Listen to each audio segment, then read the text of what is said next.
Welcome to Release to Revive. This is where we talk about you and your energy, how to manage your energy physically, emotionally, and spiritually.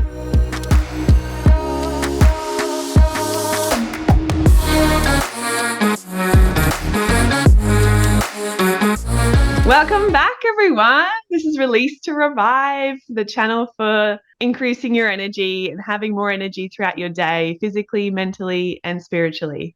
Now, today I've got a very special guest. Her name's Kylie Bartlett, and she is a mindfulness teacher. She's a leadership coach.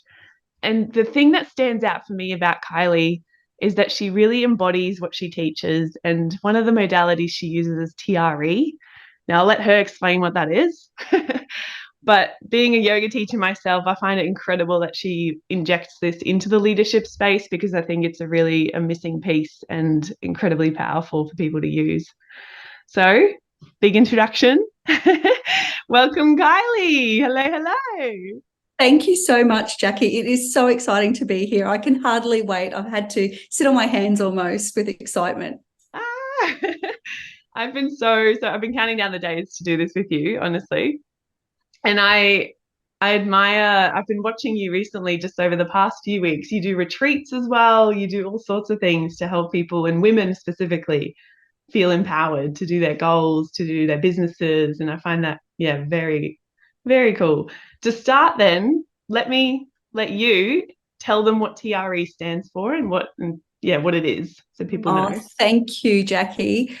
Look, it is something that is super powerful, and it's a self kind of led practice once you've learnt it. But really, it is trauma and tension releasing exercises. So it's made up of a group of 10 exercises working from the lower body to the top to release tension. It starts by creating a bit of a slight muscle fatigue in the lower and the upper body. And this allows the body to activate a very organic, natural tremoring and shaking.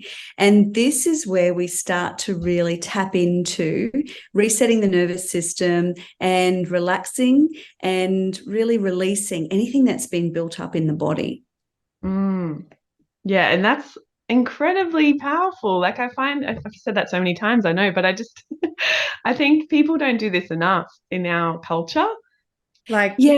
You're right. It is something that when I came to the training, I had to really relearn everything that I knew about the world, because we live in a world where we're actually taught to hide our hands if they're quivering and shaking. We're always assumed as the underdog if someone can smell our fear. But this shaking, this is really something that arises quite naturally and organically in our body. And we have culturally been denied it or told to stop it or brace against it. Our bodies, just spectacular and beautiful.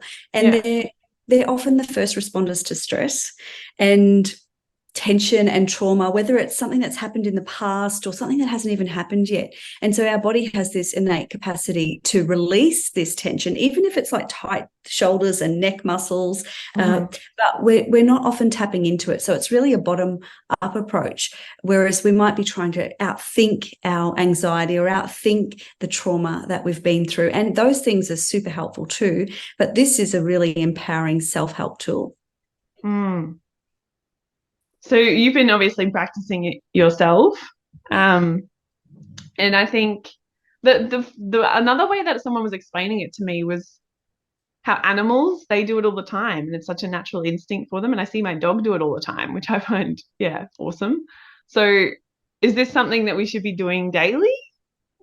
Look, I don't know if it needs to be done daily, but as we start to practice it and learn these simple practices, we can activate this natural tremoring and shaking, this neurogenic tremor in our body very quickly, but we can also stop it. So this helps us tune into self-regulation. So like what you've just shared, Jackie, noticing that your dog does it. Often for years before I even did the training and knew more about TRE and how transformative it was, I would watch my dog and think, oh oh my gosh, is my dog anxious? Has it got an anxiety disorder? What's it really worried about? But, it might have actually been worried or fearful. But what I was witnessing was this natural way of shaking the body into a balanced state. So rebalancing the system.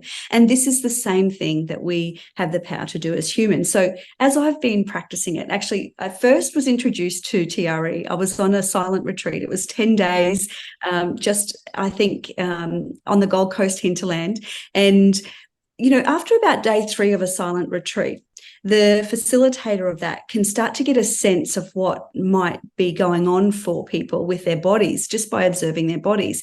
And by day 3 of this retreat, the gorgeous facilitator said, we're going to try something new. It's invitational. It's called TRE. It's evoking these tremors. We'll do these 10 exercises to start with. We'll activate the tremors, make sure you can stop them. And then we'll let you journal and explore what kind of, what you've noticed in your body.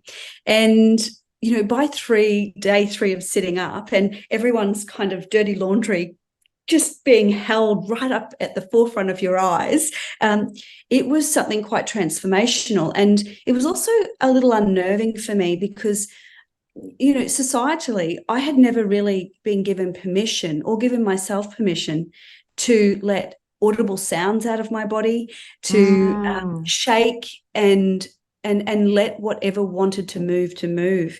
So I felt really liberated. And also at the same time, my conscious brain was going, imagine doing this to really shake myself back to safety, shake myself back to wellness, shake myself back to this sense of, I guess, equanimity, this balance. And I really went home and researched it and thought, well, how can I start doing more of this? So I started signing up for courses just as a participant. And then I connected to the Australian training body who does TRE training across Australia and New Zealand. And I just haven't looked back. It's been profound, not only for my own body and what's opened, but my real understanding of embodiment, what it means to be fully embodied, and also the benefits that I've seen in other bodies that I've worked with as well. Yeah. And so from my understanding as well, everyone kind of responds to this differently, right? Depending on their past experience. Absolutely. And that's also something that challenges the mind. We often operate from that kind of logical, conscious brain where if we think we're even learning something, we're learning a sequence, we're going through the motions until it might even become automatic, like autopilot. But what we're doing is really tuning in and witnessing what's happening in the body. And there is a little bit of touch. So there's interventions that you can do with other bodies to support and help the process. But it's a lot of witnessing and observing. And when you sit back and observe, the body actually is trying to release and move in this way. So while you might activate the lowest hemisphere of the body, what's really happening is we're tapping into the psoas muscle. So some people call this muscle the seat of the soul. It's as big as our fist, and it runs across the front of the body, lower abdomen and hip and down our leg. And this muscle is really a big part to releasing the tension, because what happens is this starts to kind of contract, to roll in, and it's a little bit like our universal instinctual behavior to curl up in like a ball if there's a threat or there's danger. And so if our body can crawl up and have this as a natural response, we also have this capacity to unfurl, unfold, and move and work against or release the bracing that's happening. So I work with a lot of women, and this has been my kind of scenario too. I would find myself doing the exercises, and they're different from yoga or gym exercises because there's an effort scale. You're not going for max effort. You're really working safely between, like a 5 and a 7 out of 10. So it wouldn't be like a boot camp, go full. But it's this safe spot of effort that just starts to activate the tremor. And then it's really following that tremor, and also even asking questions when I'm facilitating with someone, what's not moving, and just letting the body hear that. Oh, what is moving? And it's amazing just these simple cues and gestures of how permission of body parts starts to connect, and the whole organism starts moving. So it is very, very different, but super helpful for so many things. Personally, when I came to TRE, I know I hold a lot of tension, probably generationally, historically, as a parent, all of those things in my shoulders. I've social justice and fairness is a really big two values of mine. So sometimes I feel like I'm carrying the whole world on my shoulders and full responsibility for things. And this is the first area of my body that I knew there was something to this TRE as a practice daily that could empower me, because it was one, that whole T-zone was really stiff. But over time and gently coming to the practice, it completely unwound until one moment in my practice where it felt like my right arm was unwinding like the little corkscrew out of a bottle. And I just had this amazing release. And from this moment, all these other parts and systems of my body felt like they were safe enough to release the deeper layers of tension and trauma that was stored in my body. Yes. Oh my goodness. I love what you're saying about, there was one piece where you said giving or allowing the permission, giving the permission for you to allow to feel that. Do people cry? Like, I feel like I would definitely be tearing up in something like this. I've started a little bit of this kind of TRE practice, but yeah. Yeah, that is a beautiful question, Jackie. And it's a really important one as well, because, I think that's the important thing that I've learned is that a trained facilitator or a trained provider is the best person to start this with. Now, the reason why that is so is because if we were just to find something on the internet and go for it, we can actually go to the point over what is safe for our body, because we've been conditioned to just keep going, or someone else knows best. But we are the best person in charge of our body, but we sometimes have to relearn those points of self-regulating. And so what happens is we'll fatigue muscles and we will get participants to stop. And even now, after years of doing this, I still stop, because there's superpower in the stopping as well. This is the integration process. So often when I say to someone, if we're lying down and doing a little tremor with the knees, I'll say, slide your legs out, bring your toes towards your chin, and then just let them flop out to the sides. What usually happens at that moment, Jackie, is the whole organism of the body takes this huge, beautiful breath, this whole life breath, this whole body breath, and then just drops down. And that is the magic of this. So the muscles that were tense, the trauma that we haven't, opened a suitcase, aired our dirty laundry about all the things that we've been through in our life, we haven't gone there, but we've released. And yes, we stop and relax like that, but what can come up is emotion. So we're not just tapping into the physical tension in the body, we're tapping into the emotional layers that are connected to that. So back to that unwinding, like the corkscrew of my arm, for me, it was liberation, but for a couple of days after. And that's why, if you're new to TRE, taking a couple of days break between sessions gives you beautiful integration time. I found myself a few days after that experience, I'd be sitting in the bathtub and these little tears would well up and just come out. And it was another way of releasing. I'd journal every time after a session as well. And it was amazing what I was witnessing when I go back and look at those journals and the progression. It's amazing what I'm processing emotionally as well. So it has those layers. And the opposite as well is true as well. We can have really intense vocalizations. We can have very intense movements. And then sometimes it can be very gentle and subtle. And everybody is different. Yeah. With the tension held as well, through my release to revive, I always talk about, because this was my story. I just felt like I was starting to, and not realizing it, starting to control things in every way. And I always imagined it as I was kind of unraveling it and getting out of those habits. I imagined it as when you try and hold sand in your fists. Yeah, and it just doesn't work. You have to kind of gently have your hands open and cultivate it that way. Like that's how I had to transition thinking of things like relationships, work, all these sort of things, because I feel like as women, especially when we do get scared or we feel do something from a place of fear, we do get that sense of like needing to control every detail. And then that's maybe like perfectionism as well. But Yeah. my question to you is, why do we hold emotions in our body? Like, what's your take on that?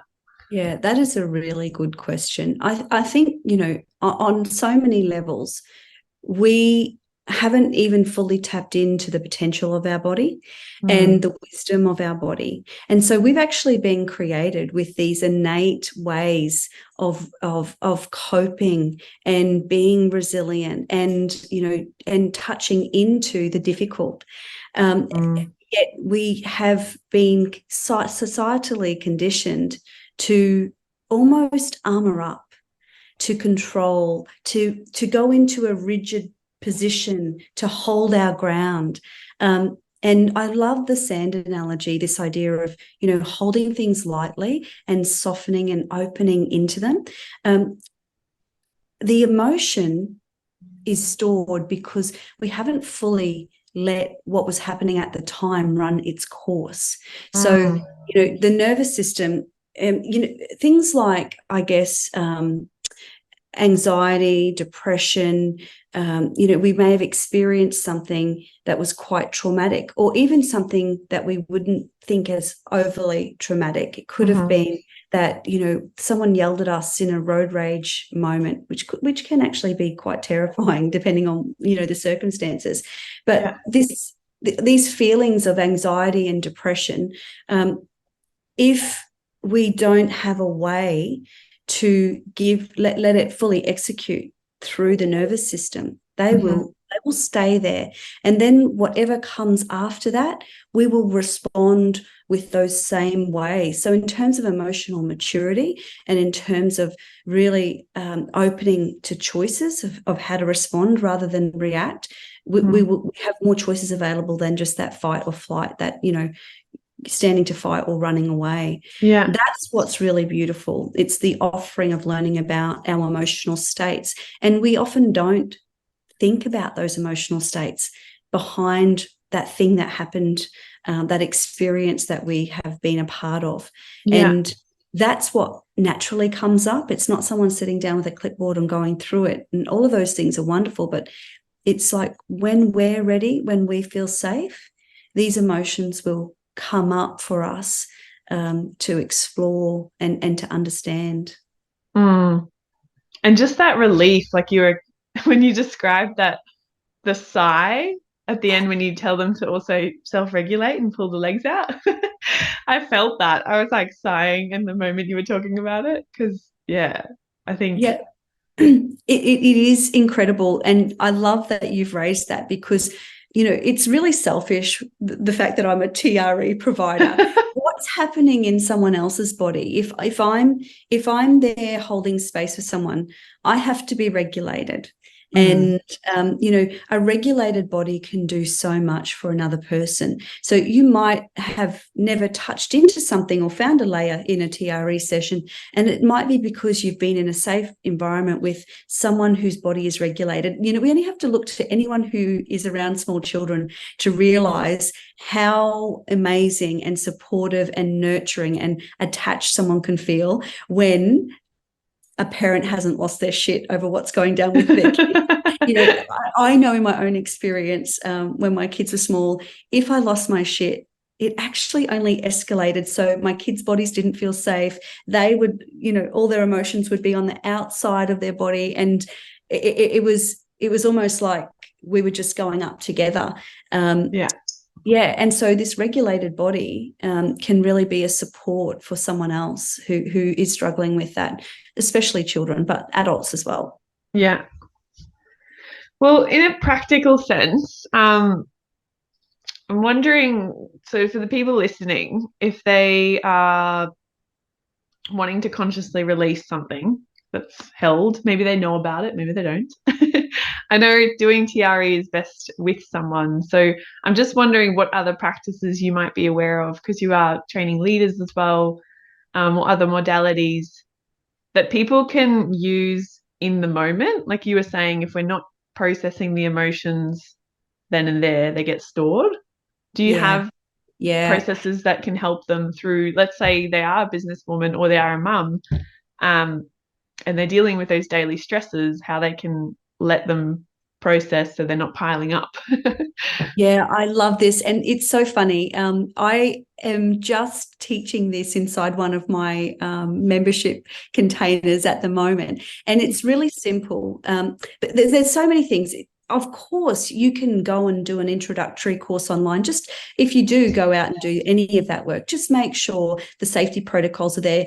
The big rule is don't do too much too soon. Go gently and ease your way into it, and make sure you can stop if you are trialing any of the TRE. The thing that we can go past that point of regulation. So what can happen is we can feel like we can't stop the tremor or the shaking, and that can make us feel really unsafe. But the stopping and starting and having that beautiful rest in between will really support our ability to do that. There's no one that I've worked with that couldn't stop and then start on their own will, without just having a bit of practice and bringing that to awareness. But in terms of practical strategies, the first thing I would say, and this is probably one I do daily, it is playing and exploring the audible sigh. So an audible sigh is just letting any sound out of, and that touches the back of the throat as we're going about our day. So, if you do yoga, you might have heard of something like the lion's breath, and this is a variation of it.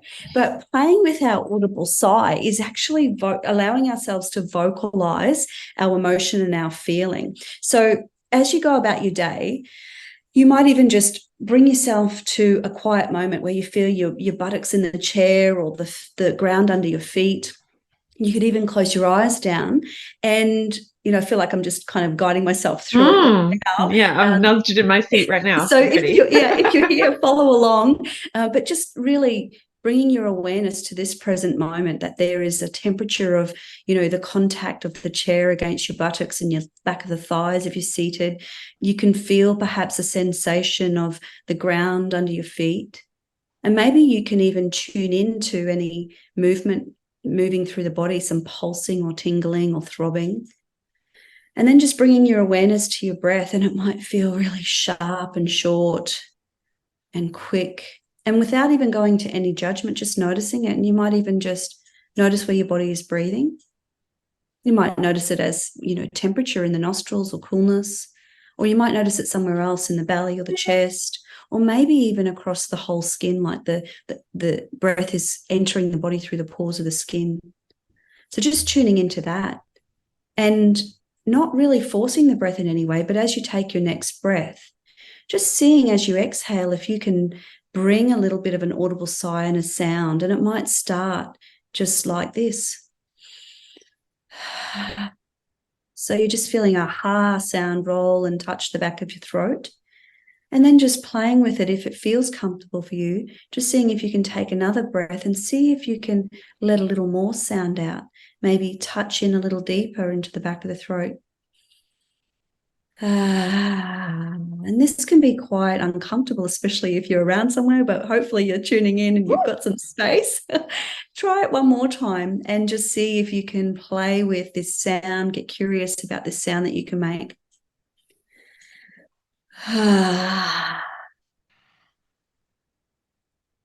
And just even stopping and going about your day with a little audible sigh can be super helpful. The other thing is too, the whole world is watching us all the time. And one thing that I do as I go about my day, usually when I'm sitting at my computer and I need a little bit of a break, I'll take my glasses off. I'll take one hand to the left side of my face and one hand to the other side of my nose, and I'll just feel the sensation of my face on my face on my hands. Lovely, yeah.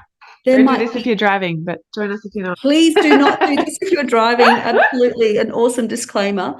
But if you are in a safe place, just touching into your face and noticing the temperature of your face. Notice where your eye sockets sink in. Bring your awareness to your jaw and just see if you've been holding and bracing that jaw today. Just open the lips and the mouth, let the tongue loose. And if it feels comfortable and right for you, No one's looking. Your eyes are covered. Just let yourself do a little bit of a wiggle or a move here. We haven't even done any activation or, fatiguing muscles, but just see if you can let the body move and even add the audible sigh on just for a few moments. And then bring your awareness back to the hands on the face. Let them drop down, just taking your hands down away and just noticing what that feels like. And just noticing if there's any thoughts going on or not.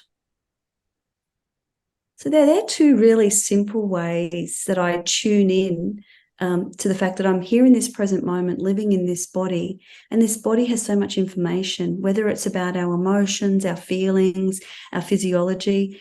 When we tap into it, we've got so much more wisdom, and we can really nurture ourselves and support ourselves. We can be our own kind best friend. Yeah. Oh man, I feel amazing after that. That's so good. Me too, but I am converted. Just like even as a mindful teacher myself, you forget, and then when you tune in again, and this is the thing, the whole, not to blame the culture, but I'm just saying, like when we are striving for a goal, even we tend to do the pushing, we tend to, okay, just have another coffee, you know what I mean? Like, Yeah, we do a lot of and that's, external things. yeah, Whereas the thing that we've got, that we were born with, is the most powerful. And it comes down to normalizing rest. I love Karen Brody's work, and she has this gorgeous quote, well-rested women make great leaders. And I would yes. actually add on to that. Well-rested women make great leaders as CEOs, in the workplace, in homes, in families, in communities. We are the leaders of the world. I see women being so integral, but often we are the first to not allow ourselves or give ourselves permission to normalize rest. Just resting because you're damn tired is enough. Yeah. You deserve it. You don't need to work for it. You don't need to earn it. Not when I do this or when I get to Friday or whatever it is. So, this TRE is really like a positive recovery practice that can just empower you to live your life how you want, with freedom and joy and all of those present moment experiences. Yeah. I remember hearing another quote just popped into my head, which I love. It's stuck on my fridge. Learn to rest, not quit when you're tired. Oh, I love that. Yeah. I think it was when you're tired, learn to rest, not quit. It resonates completely. Yeah. I think the other thing is, this practice, it was really created. I do want to mention the creator of it, David Baselli. So he was working in a lot of war-torn countries and was actually bunkering down from like bombing shells. Mm-hmm. And he noticed this natural reflex in human bodies to kind of curl up like a ball. And it got him really curious about, if we can curl up like a ball, what's the way and the pathway to supporting ourselves to open and feel safe again? And that's really where it all started. So David's actually done a lot of work around the world working with people post stressful events, wars, and even in Australia, post the bushfires and floods, there was a lot of people working in this space.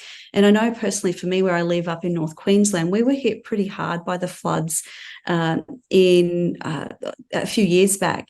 And even just when people would be sitting in my meditation classes and hearing the rain on the roof would be enough to trigger a moment of feeling very unsafe, of how far is the water going to rise? Is it going to be safe for me to get home? Is the water going to flood through this room? So, I really beefed up my offerings of TRE in those times and spaces, because it was giving people so much support.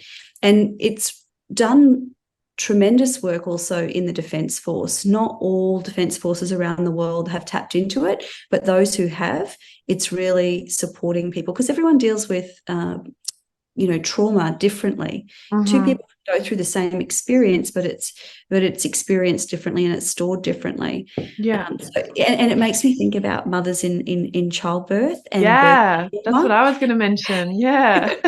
So for me, that area, and a lot of my colleagues in this space do this work with women. But for me personally, it was like, oh gosh, I wish I would have known and been aware of TRE while I was pregnant and Yeah. post-birth, post-traumatic birth.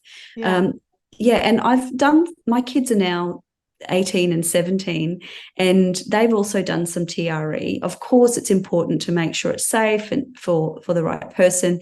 But my kids have actually done a lot of releasing with TRE, and a lot of sports teams do it as well. So it's really great Mm. post recovery from physical exercise. Yeah. Yeah, because they'd be holding tension in areas too, wouldn't they? Oh, Especially with so like, much. if you're a professional athlete, I'm assuming you have a lot of pressure on you. Yeah, to Yeah, and if perform. we can So, release that performance pressure and yeah. also release the physiology, so the pressure from a physiological level, gosh, Mm. there's some incredible things. The NBA has done a lot of work there with TRE as well. Yeah, it's such a magical thing, and it's such a very personal experience of how it unwinds and opens us to Yeah. freedom. Backtracking to the childbirth part, just because Yes.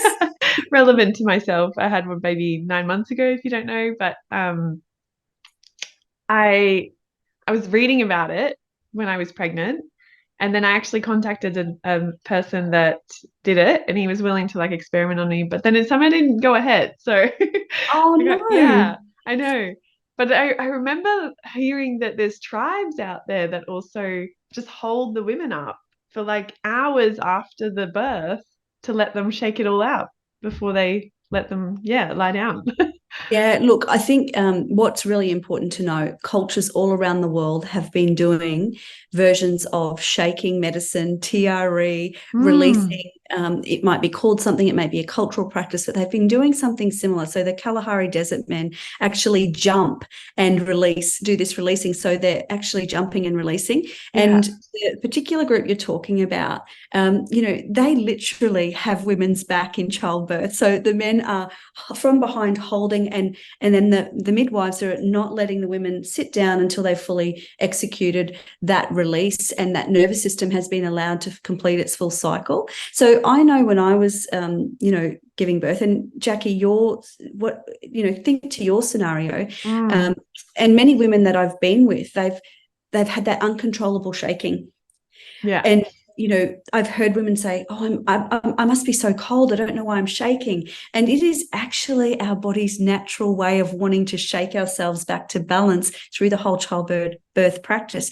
But Western medicine and a lot of research has said that we've actually interfered in some ways. Where we haven't given women the right environment to let this shaking, we block and we stop that. And yeah, that's where I guess traumatic birth recovery, TRE can absolutely do wonders. And Jackie, back to your kind of experience, it's never yeah, too late. I think yeah. I've actually rebirthed myself in some of my own practice. So rebirthing ourselves and moving through any trauma that we've experienced in birth. Yeah. I know you've already touched on so many benefits, but I'm wondering, like for mums, because that's mostly my listeners, you've done the birth. So there's definitely some ways to explore. Maybe there is held on trauma from that. Maybe you had a beautiful birth. Not sure what your experience is, but yeah, you can have a look at it for that.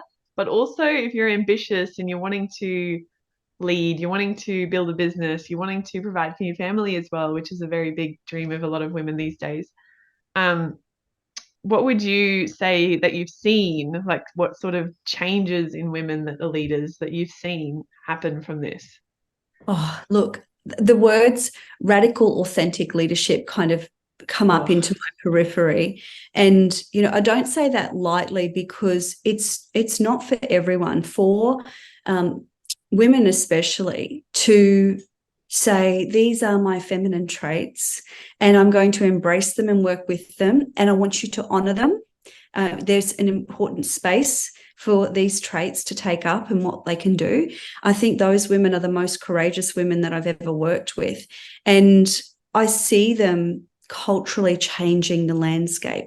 They're very in tune. So I think one big thing is that women who have explored this are very in tune to their body cues, which is another thing that gets lost and watered down and blocked. So if women are able and have permission to listen to these body cues, women in leadership positions have just this natural advantage if they're tapping into that inner pool of wisdom that's already within them.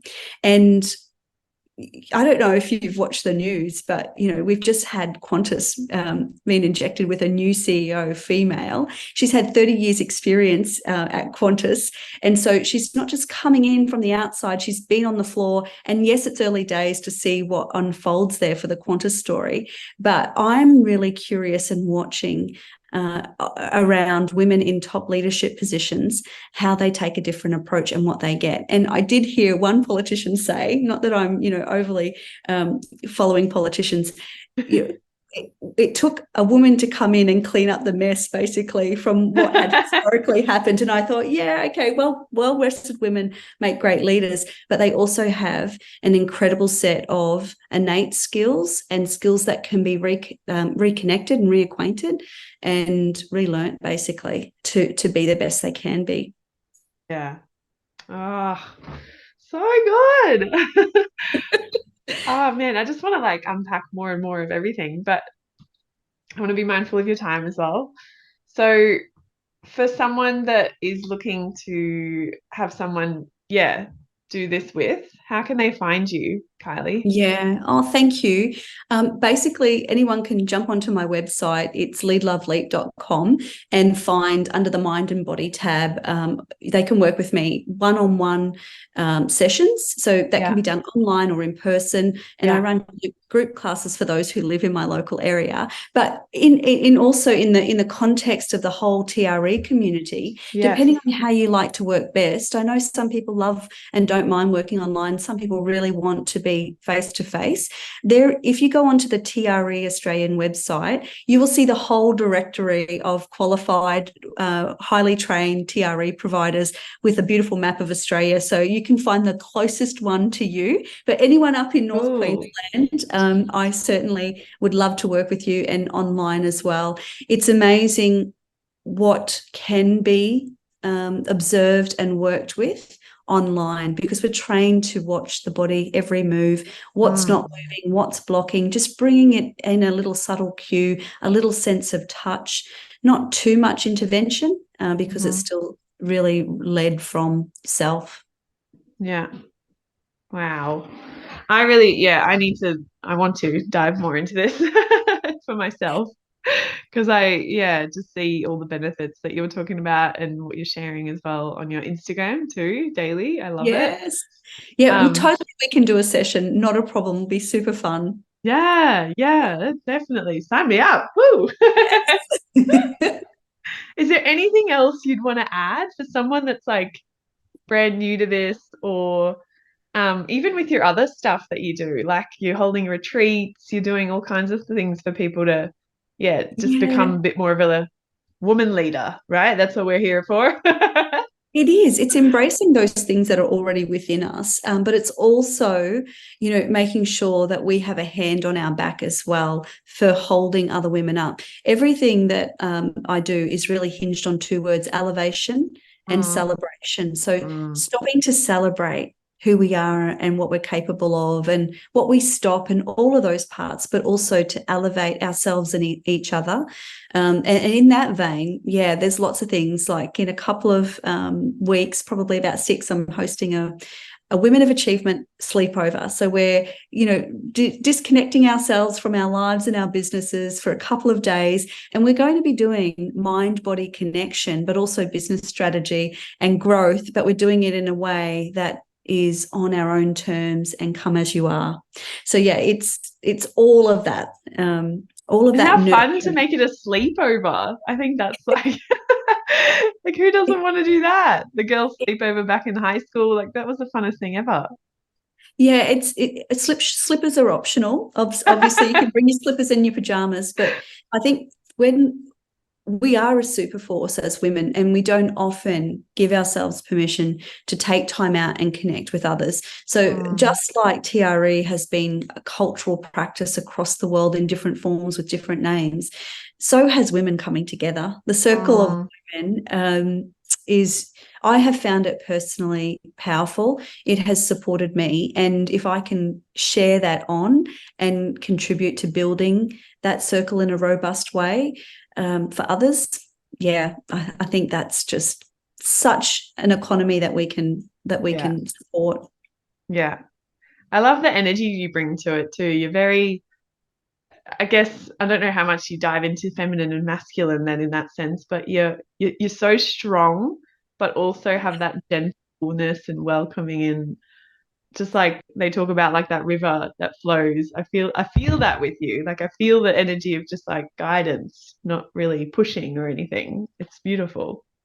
Yeah, and I think that's what I've always wanted for myself. Like freedom is also one of my top values. So I think if Yeah. anyone says to me, it has to be done this way, I'm always saying, does it? And what Yeah. could it look like? And but someone over here is doing this great thing, or come over and play here.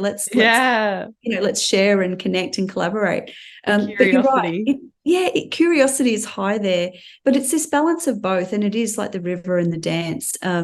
It's funny, one of my mentoring memberships, its name is Reset and Raw, because it is Yeah. learning to reset and rest and regroup, but we also have to take action. If we want to make income and impact in the world, we need both of those things as well. Yeah. Yeah. Oh, well, thank you so much, Kylie. I've really appreciated your wisdom today. And Oh, yeah, just friendship now, I feel like. yes, I'm just going to say, I Slowly. think we'll be connected. And Yeah. thank you for asking such thought-provoking questions for me. I get so excited about this, Jackie. And so I really value the questions that you've asked today. I've loved it. And I hope everyone tuning in takes away 1, 2, or 3 things that they can do when they're not driving, to explore and get curious about. Yeah, that's sigh. I'm going to be doing that more often.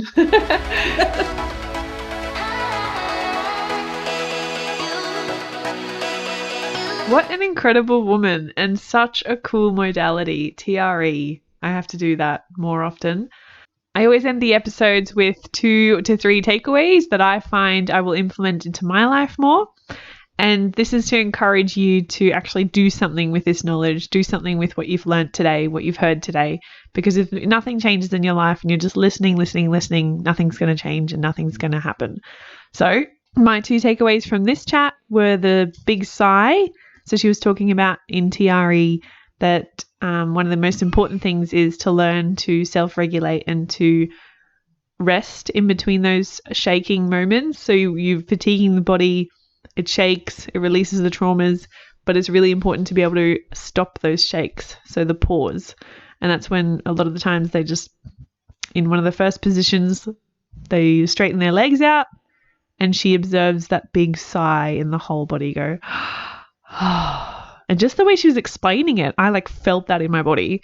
And it reminded me that I need to do that more often in my life in general, like enjoying that pause, taking a moment to sigh, and then get going again, right? Rest, reset, reignite. Yes. The second one is tapping into our body.